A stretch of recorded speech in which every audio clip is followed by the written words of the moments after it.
አንድ ፍልስፍና የሚል መጽሐፍ በቁጥር 2 ወጥቷል እና እዛ ላይ አንድ ነገር አነበብኩኝ እና እቺን ነገር ባነሳበት ጥሩ ሳይሆን አይቀርም ብዬ አሰብኩኝ።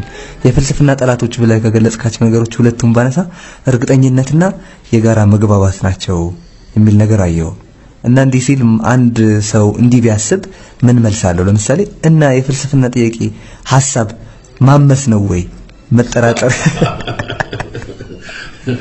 ለነገሩማ ማመስ ነው። የሰው ልጅ በእርግጠኝነት ውስጥ ተዘርፍጦ የተረጋጋ እንቅልፍ ላይ እንቅልፉን የሚቀሰቅስ ነው፣ ያምሰዋል። የአእምሮ መሸበርንም ያመጣል በተወሰነ ደረጃ። ሶክራቲስ የሚል ነበር እኔ እንደ ጋድ ፍላይ ያለች አንድ እንደ አንበጣ ነገር ናት እየሄደች የተኛውን ፈረስ ጢዝ አርጋ ስትለው ይነሳል እና ለማህበረሰቡ ቀስቃሽ ነኝ ይላል ነው። እዛ ላይ ትርጓሜው ለቴዎድሮስ መግባባትን ሳይሆን የመግባባት የሰው ልጅ መግባባት አለበት እኮ ችግር የለውም፣ ግን እንዲሁ ዝም ብሎ የታይታ መግባባት አለ፣ የመፈራራት መግባባት አለ።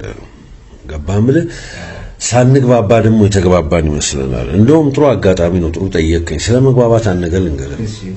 ቦስተን እያለን ፕሮፌሰር ሃንስ ጊዮርድ ጋደመር የሚባል አሁን በቅርብ የሞቱ ፈላስፋ ነበሩ። ሽማግሌ በ92 ዓመታቸው ያስተምሩ ነበር፣ ከጀርመን መጥተው ማለት ነው። ምን አሉ? በዛ ሄቪ በሆነ በጀርመን አክሰንት communication is unnatural to man, miscommunication is natural። ወይም ደግሞ አንደርስታንዲንግ መግባባት ለሰው ልጅ ተፈጥሯዊ አይደለም፣ ያለ መግባባት ነው ተፈጥሯዊ። ለመግባባት ስራ መስራት አለብን ነው እሳቸው። እንዲህ ዝም ብሎ የተሰጠ ነገር አይደለም ይመስለናል፣ የተግባባን ግን አይደለም። ስለሆነ ያን ማለቴ ነው። ሌላ ምን ነበር? ጥሩ አንብበዋል።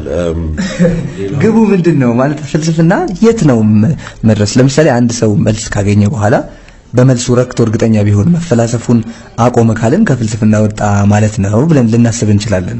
እና ስለዚህ ግቡ ምንድነው?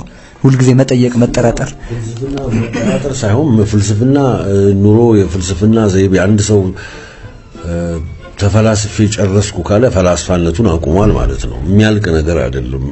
ህይወት አያልቅም። ከተለያየ አንግል ከተለያየ ሁኔታ ነገሮችን የሚፈተሽበት ነው ፊሎሶፊ። ኦልራይት በሁሉም መስክ ይገባል አለ በሚባሉት ነገሮች ሁሉ ማለት ነው። በጉዳይ ቢያንስ ለምሳሌ በዚህ ጉዳይ ያደረኩት የመጨረሻ ድምዳሜ ይሄ ነው ብሎ በርትራንድ ራስል the purpose of philosophy የሚለው ክላሲክ የሆነ አርቲክል ላይ ይላል እርግጠኛ የሆነ መልስ የፊሎሶፊ ጥያቄ ካገኘ ከፍልስፍና ይወጣና ሌላ ዘርፍ ውስጥ ይገባል ይላል።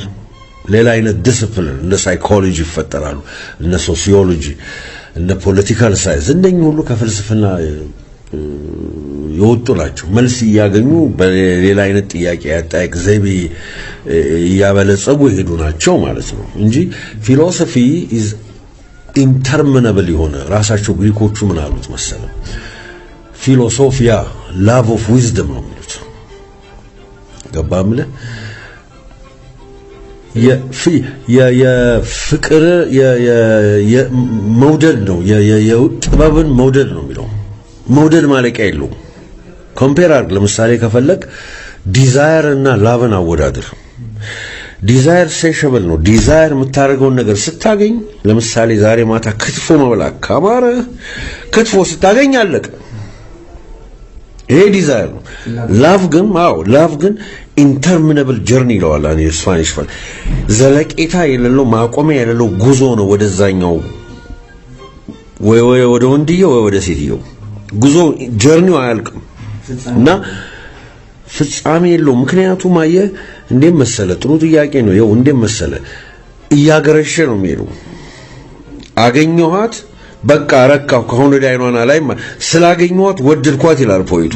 እንደውም የባሰ ወደዳት እና እንዲህ ወሎ ተግጥም ልንገር አዝማሪ ይወዳሉ። ልጆኝ የሰማሁትን ነው። ምን ይላል አዝማሪው? አንቻሮ ላይ ውዬ ገርቢ ላይ መሸብኝ ይላል። ፍቅሯ እንደ አቡ ሰዲቅ እያገረሸብኝ ነው የሚለው። አቡ ሰዲቅ ካንሰረስ የሆነ ቁስል ነው። አንቻሮ ላይ ገርቢ ላይ ሊመሽብህ አይችልም። የሁለት ሰዓት መንገድ ነው። ግን የመሸበት ፍቅሯ የሷ ፍቅር ትዝ ያለው ያረፈ ነው የሚሄደው ገባ ፍቅሯ እንዳቡሰዲቅ ነው ፍቅር ያገረሸ ነው የሚሄደው እንጂ አለቀ ብለ እንደዚህ ጨርሻለሁ የምትለው ፊሎሶፊም እንደዛ ነው ለዚህ ነው love of wisdom ያሉት ግሪኮቹ እንጂ a desire for wisdom ሊሉት ይችላሉ ነበር alright ስለዚህ ፍልስፍና የእውቀትና የሐሳብ ማጣሪያ ዘርፍ ነው ሊባል ይችላል ማጣሪያ ነው መመርመሪያም ነው ማጣሪያ ስትል ቃላት በየቀኑ የምንጠቀምባቸው ቃላቶች የምንፈትሽበት ነው ፍትህ ምንድነው ደግነት ምንድነው ፍቅር ምንድነው የተለያየ ነገር everyday የሰው ልጅ በየቀን ከቀን እለት ኑሮ ላይ የሚጠቀምባቸው ቃላቶች የሚመረምርና ምን ማለት ነው የሚል ነው ፊሎሶፊ ባንድ ኮንሰፕቱ ክላሪፋይ ያደርጋል እና ፊሎሶፊ is an inquiry ነው ፋውንዴሽናል የሆነ ጥያቄ ቃላት አጠቃቀማችን ነው